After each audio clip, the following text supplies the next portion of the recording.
Let's deploy some Laravel to Kubernetes. Who is aware about Kubernetes? Who tried? Who knows something about it? Except Yannick, Samuel, you tried it, okay? I've always been too afraid to try out. Okay, it's easy. I will show you.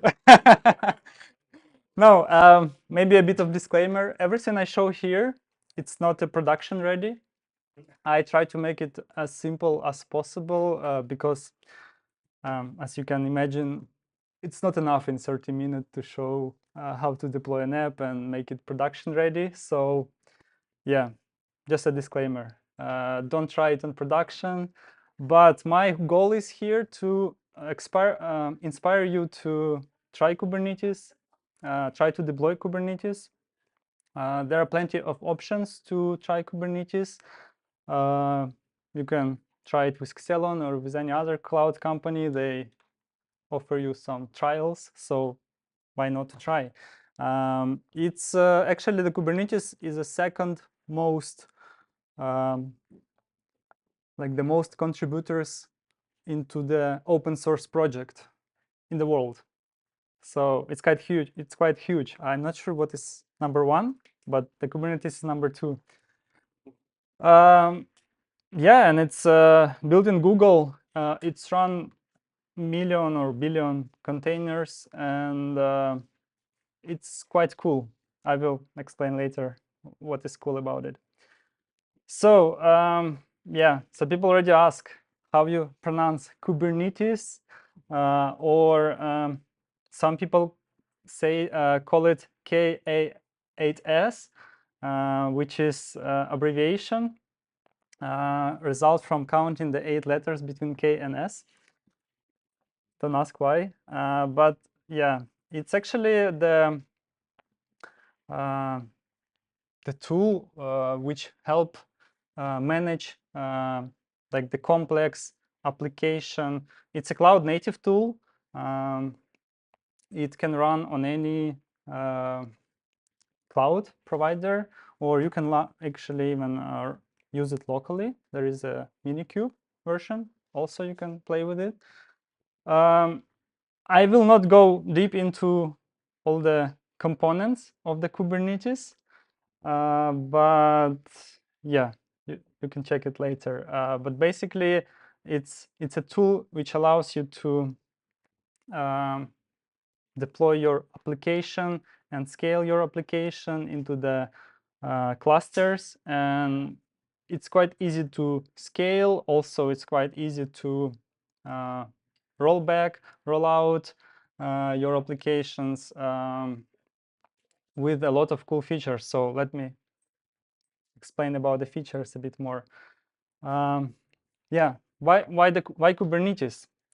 First of all, it's right now it's like the most important cloud native tool. I think it's like the top one for cloud native for deploying the applications. It's pretty cool. We already use Kubernetes on our production for more than 4 years already. So, and to be honest, I'm actually the developer. I'm not a Kubernetes expert. But the more I use it, the more I like it. And sometimes when we encounter some problems, it's quite easy to solve also with Kubernetes, which you cannot figure out how to solve, especially with the scaling. So yeah, I will talk a bit later about the scaling part. Yeah, maybe just quickly, I will tell about the features of the Kubernetes. So the most cool and important one is to automatically roll out and roll back your application. It's so when you deploy to Kubernetes, Kubernetes can able to check the liveness, or if your container, let's say, is ready to be used in production. Also, it verifies it if like when you push to production with Kubernetes, you basically have a zero downtime. It's a, I would say it's a killer feature, but it's like for Kubernetes, it's a basic feature. Yeah, it's how the rollout rollbacks also work. So for example, if you try to roll out something and the health check went wrong, or there is no connectivity to some service, or yeah, something else that I will show later how to use them, it will just automatically roll back the release. So the clients will not see the issue, let's say, or when you roll out the Kubernetes. Every time we push release on our platform, again, nobody see it. We have to announce it that we pushed a change. Yeah, also out of the box, there is a service discovery and load balancing. So again, it's abstraction for cloud applications. So you can like deploy your app, and this app can be deployed to multiple nodes and have a storage dedicated, which can connect it to these multiple nodes. And yeah, it's all like automatically work, let's say. And for this, you need a service discovery. So for example, when you deploy a cluster of database, you don't need to specify the IP address of your Redis server or your MySQL service. You just write it in your service discovery. You just declare a service. It's a Redis, and please push it to my Kubernetes. Let me show you some code how it actually works. So for example, the Redis service, you basically say a name, a port, up Redis. This one can be scaled, and that's it in your .env file. Again, you don't do this on production. All your secrets and everything else should be kept as secrets, but it's just something you're familiar with the .env. You can just specify the here Redis, cache store Redis, the back connection MySQL. So it's a service that you deploy with Kubernetes. We will deploy it, so you will see it. The same with database. Yeah, here should be a service. Database. So you just specify database, and you're ready to go. So there is also a storage orchestration. Again, it's mostly a hard topic for us as for a cloud provider to provide you a storage orchestration. But for you, it's just you provide a deployment file. You say that you need the persistent volume, how many gigs you apply this file, and you have a storage. For example, if you need 10 gigs or you need an increase, you change it, you apply the configuration, and that's it. It just works. I will show you. Okay. There is also self-healing functions. So anybody here familiar with Laravel Horizon? I am. Cool. Horizon is cool. Actually, Horizon kind of solved the issue with queues, like especially if you need to scale your queues, or if you have some load, it can multiply processes. But it's again, Horizon, you deploy to one server, and for example, let's say your server is infected, or somebody got access to your server. What will you do, right? It's a nightmare. You don't want to have this problem. Or the self-healing. Yeah, why I'm talking about self-healing. We actually encounter in our app, we had some problem with Horizon. So at some I didn't find any issue in internet. I upgraded it many times. At some point, the queue just stuck. I mean, you open Horizon, you see it's running, but jobs are not processing. So what you can do here, or what we did here in Laravel, in the Kubernetes, you can describe some command like the artisan command with the Horizon check. So basically, it's a PHP code which checks for the master process of Horizon if it's running, if there is some if there is a queue which need to be processed. So that's just the command that we wrote, and it was actually our solution. So you just specify to your configuration of your pod for Horizon that you need you need to have some readiness probe check or liveness probe check, which check if the container is okay, if it's ready, if it's running. You can specify how often you want to check this, etc., etc. Again, you Google it how to do it, but it was our solution. The Kubernetes on the background just run it before deploy it to production. Also, it just periodically checks it, and if the Horizon is stuck, it just delete the container and deploy it, and it works very fast. And it works very fast.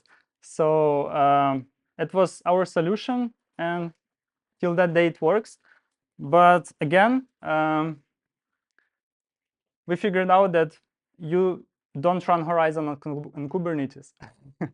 That was our also lesson learned, that you better run separate containers for separate queues. And again, you can write your own checks if you need them to verify if it's okay, if it's running. Yeah, for example, if you see that you can also configure in Kubernetes if you have too many jobs, you can just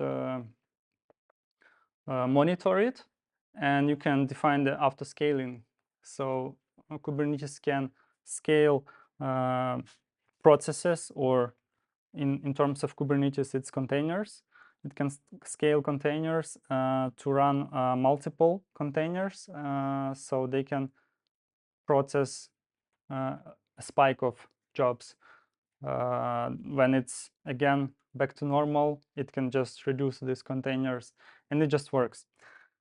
Believe me. Again, so it's about self-healing. Also, the secret and configuration management. You can define all your secrets. Again, you don't do it like this one on production. But there are many options to protect your secrets and manage your secrets with Kubernetes, also like with the configs. So you can have just that many deployment files with the secrets, with the configurations, and that's it. You can scale, you can migrate easily to any other cloud provider. You don't need to keep up with the server, with the version. Let's say that you have you figured out that Nginx, no, it's ingress, not Nginx. Yeah, with the deployment file. Let's say you figure out that this version of Nginx is that's the most recent one, the stable one. If this version having some security issue, you just update the version, you apply it, and that's it. That's your fix. So the same with your app, like with the Docker file with the PHP version, with any extension, with the composer version. It's all declarative, so it's all, I would say, quite easy to maintain as an environment. Yeah. What else? What else? Also the scaling part. I will show you a bit later, but how you scale in Kubernetes, or yeah, I can actually show it right now. So here I already created a cluster. Just we have limited time. It takes some time to create a cluster with 3 worker nodes. How you can scale it? Just press plus in a pool. You press create, and that's it. That's it. let me show you. Oh, sorry, it's here. So all the Kubernetes you mostly manage with a kubectl app. Let me maybe show you another way.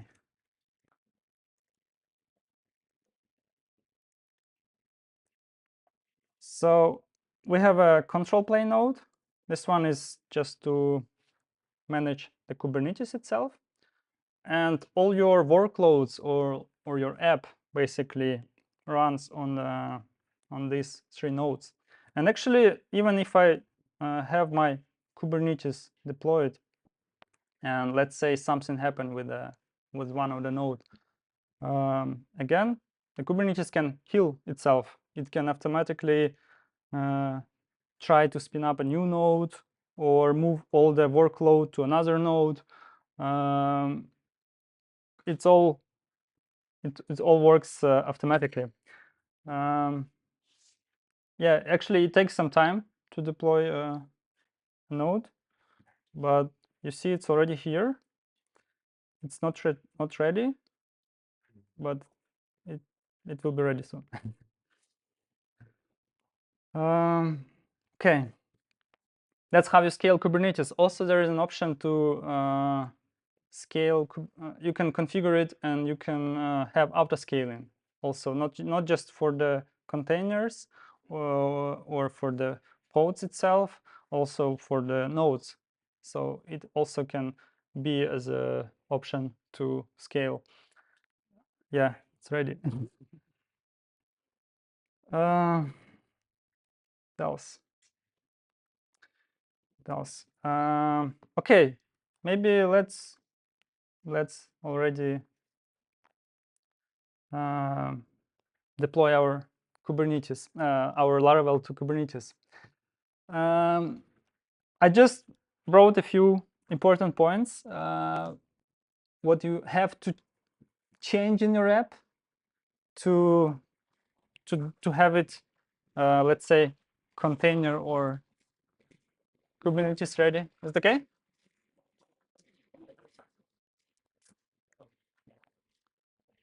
So basically, you just need to change the login. Not just logs, but actually everything what's in your app, you get used to write to the file. For example, SQLite or log, right? You just most of the time or out of the box, Laravel writes into the files. It's recommended to use stdout. Then all the logs or all the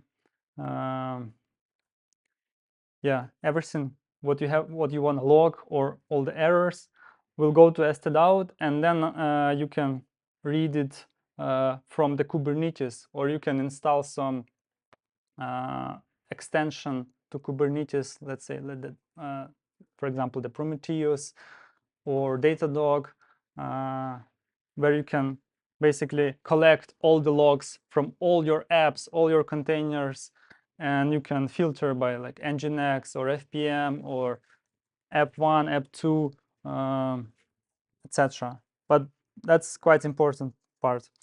Also, yeah, so you change it in the configuration to stdout, and log channel std_out. That's it. Also with the static files, as I already mentioned that,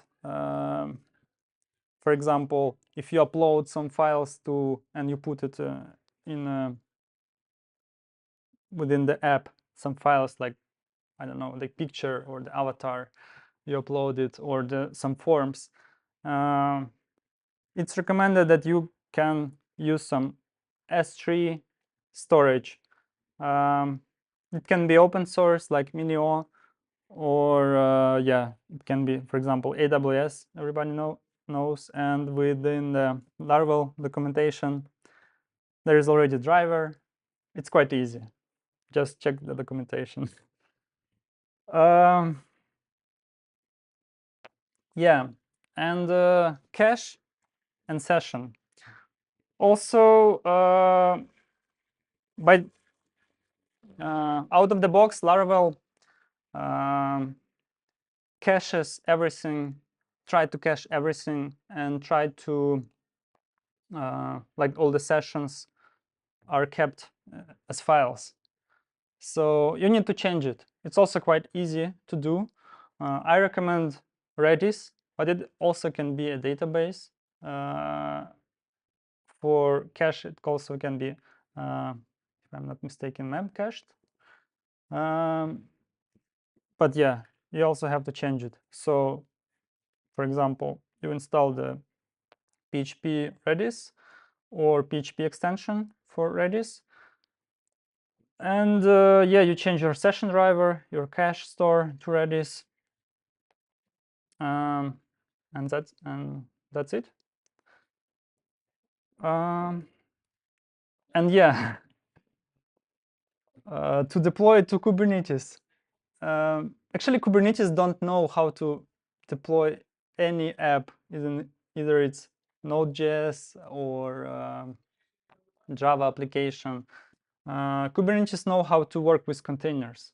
So you have to prepare some Docker file. You need to put your app into container, into Docker. I don't recommend Sail. Sail is not for production ready. This one is also not a production, but it works, and I will show you. Yeah, just Google it. There are plenty of options how to do it. But yeah, so also important point here to mention is you need to make all the dump after load optimizations and PHP-Artisan optimize, basically to cache all your views, all your routes, everything what's need to be cached in Laravel. You can do it with PHP-Artisan optimize. So the container itself is stateless. The goal is that your container you can delete and create again. And for example, you can have, usually you have multiple containers for your app running at the same time. And in Kubernetes, there is the load balancer and the service discovery. So it automatically load balance between the containers. So if one container is, something happened with one container, or you deploy it and it's not working, then Kubernetes just delete it and roll back. So yeah, there is no state. All state you put into S3 storage or into Redis or into database. Yeah, that's also quite important. So in a container, before you deploy it to Kubernetes, you make all the optimization and caching. So it's just in the container is on read only. That's important. With this one, I already explained, and that's actually how the horizon check command works. It's a artisan command which checks for the process, master process. If it's running, then it's okay. It just returns 0. If not, it returns 1, and Kubernetes know that I need to redeploy the app.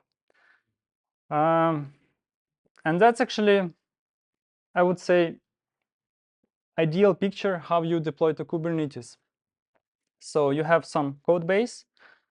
You build your front end, all the static files, all what you have. You serve it with Nginx, let's say, and you build also like the backend with a composer. You build all your packages. You use FPM to to have as an entry point for PHP. So for all your web requests, also for all your static files, and for everything else, like for the queue or for migrations or like for all CLI tools, or basically you have the same app as you do with Laravel, but it's a different container where you run all your CLI stuff, like your scheduler command or your queue workers. The same with cron. It's also recommended to use, there is a tool in Kubernetes for scheduler. Anik, how this one is called for scheduler? Scheduler, I think it's just called, or the type is just. Yeah, it's basically it's a scheduler in a Kubernetes where you make all your schedules, so you have dedicated logs separately for each job you run. That's it. So let's do some real deployment. Yeah, let me quickly check something. Get.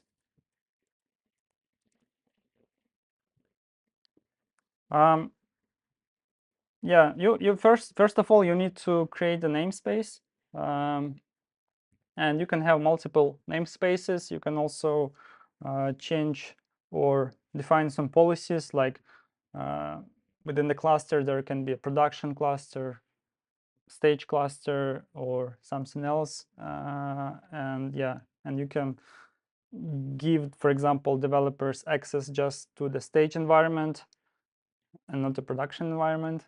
So yeah, you can that's just abstraction within the Kubernetes. So let's create a namespace.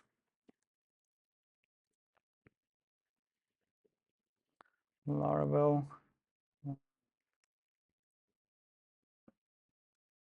Switzerland.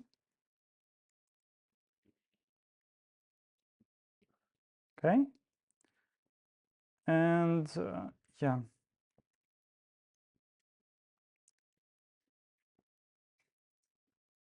What? Sorry, something went wrong.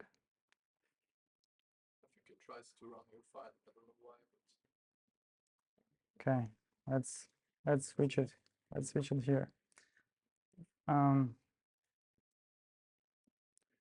What I wanted just to do is to set the context for my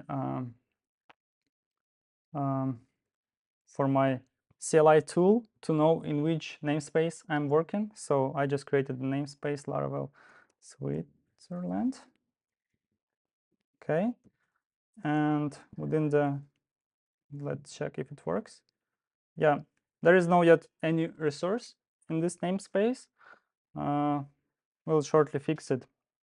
But before we fix this one, let me quickly run some quick fix to. So long story short, within our Kubernetes, we have very cool enforcements about security. And yeah, just to make it simple, I want to disable some of them. So yeah, it will go smooth, but don't do it in production.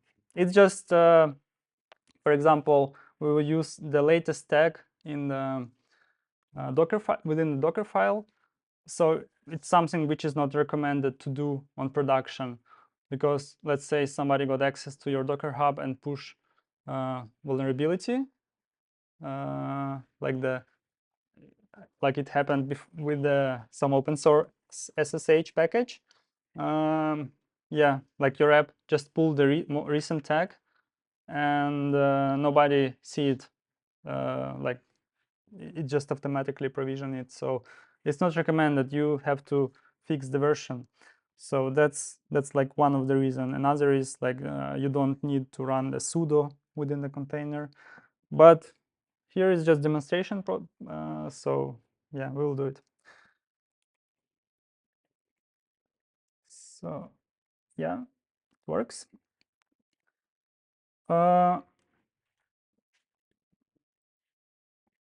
Basically, I already prepared some all deployment files. Let me maybe show you it here. Yeah. So first of all, you need to define all your secrets. It's just for us to see. Actually, other deployments rely on these secrets. So I have to apply this. How to do it is just with kubectl apply -f, and I just specify the path for the file. So it's a secret YAML. Okay, secret is created. Next, I need to deploy configs. So I have a nginx configuration. It's pretty standard. Again, it's not recommended for production, but good for us. So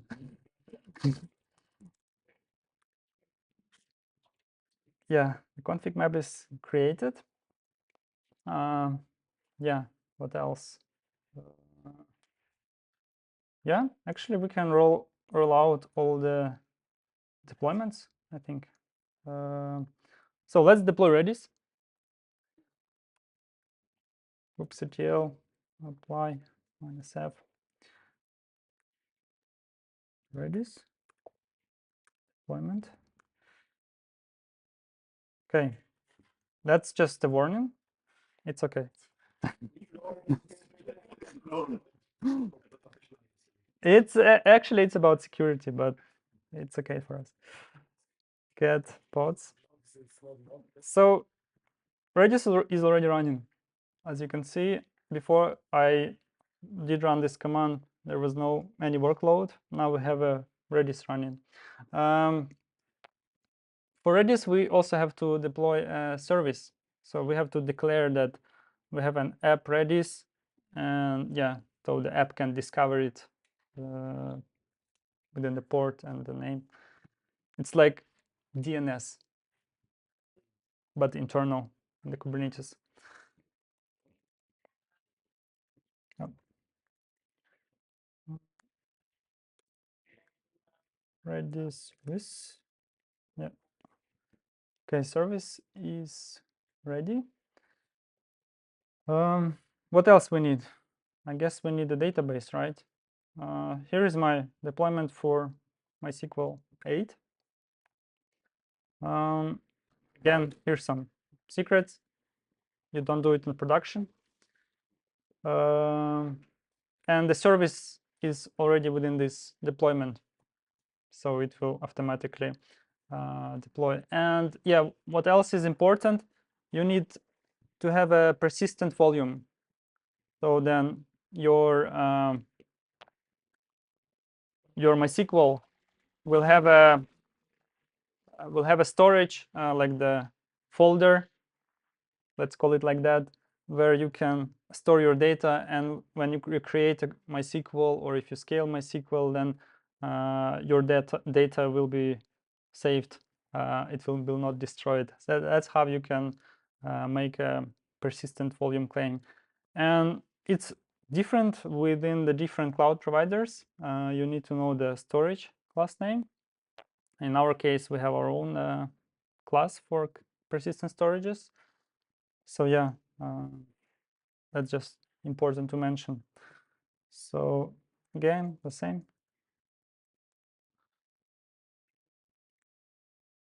MySQL. You can see that it's create an app, MySQL, service is created, persistent volume is created, and even some secret is created within all the deployment file. Actually, you can put it all together in one file, but yeah, you don't do it. Okay, what else? Like sorry if I interrupt, but what these files like? Is that what I have now in my Docker Compose? Like, do you get what I'm asking? You can even have it in a separate repository. Yes, but the functionality of all these services that you defined there, it kind of is a parallel, like, because I never worked with Kubernetes, I worked with Docker, right? Yeah. And I see you use the Docker file still to do this little step. But I'm trying to understand how Docker and Kubernetes work with each other, right? Mm-hmm. So instead of me having to write a Docker Compose, if I'm using Kubernetes, I write this Kubernetes directory with the different services in there. I recommend you to write Docker Compose first. Yeah. Okay. So it's like more easy. Yeah. And if you have it all in the Docker Compose, then it's already a good starting point to move to Okay. Kubernetes. Cool. And then you, for example, here I just have a Docker file. Yeah. I actually already pre-built this Docker file and pushed it to our Docker hub. So within the deployment file, you just specify that we use this image, Selon AG Laravel latest. Okay. This is also the reason why we changed the security policy. So it's not recommended to use the latest. Yeah, so you make your Docker Compose, you prepare all the necessary services, containers, storages, etc. And then it will be much easier for you to define all these deployment files.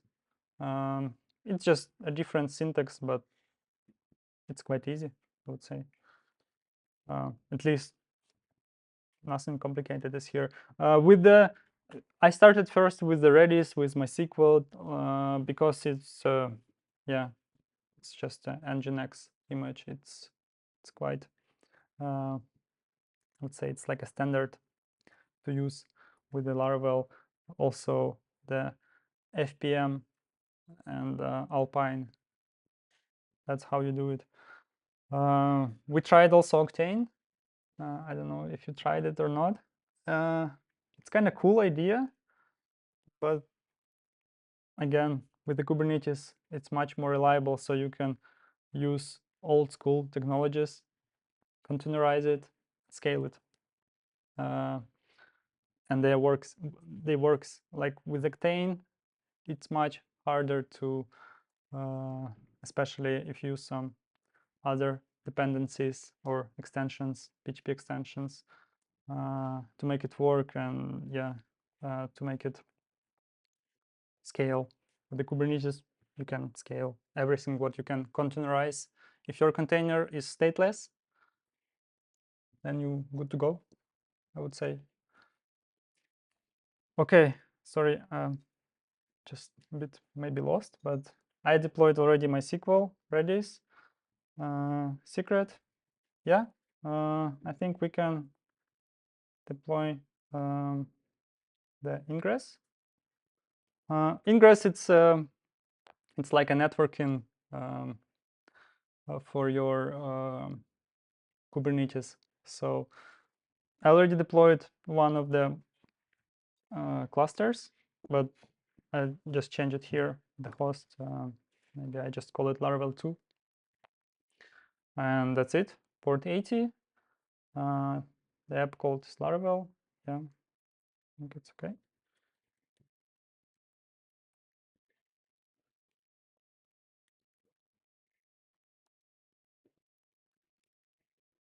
Okay, Ingress is created. Yeah, we can deploy an app. Again, here is just Nginx port 80 with the already deployed config for Nginx and app. It's already built and pushed to Docker Hub, so we can already use it.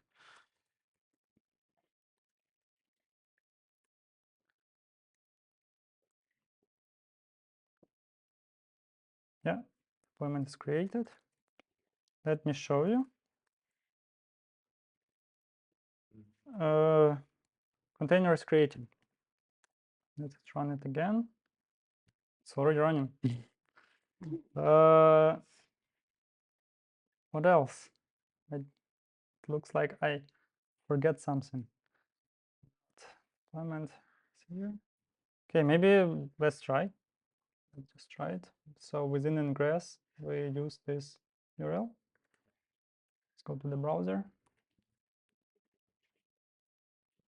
Okay. As you can see, I missed already something. I think I didn't run the. I also need to have a service for my app, right? So service is created. Let's try again. Yeah, It works. nice. That's what I deployed before. It also works. Yeah. So it's two apps within the same cluster. Yeah. Of the scaling part. It's an example how you can horizontally scale your app. So normally you are limited by resources of the server like CPU, RAM, or storage. So you scale based on that. So here I just, as an example, specify that I use a metric as an ingress. And if we have too many requests, let's scale it. So the minimum we can have 1 replica, but maximum it can be 10. So in case if we have huge traffic, the Kubernetes can scale it. Unfortunately, when I tried it, I didn't make enough load to show you how it really scales. But yeah, that's actually how it works. So sorry, I cannot show it to you today. We had good ideas with Yannick how to do it based by CPU, but I ran into another problem with that. So I just decided that I better show you how it works, and I show you as an example how you can do it. But basically, it's again, you just define some configuration for your deployment and like the metric you want to use, and that's it. So yeah, I think that's it. Thank you.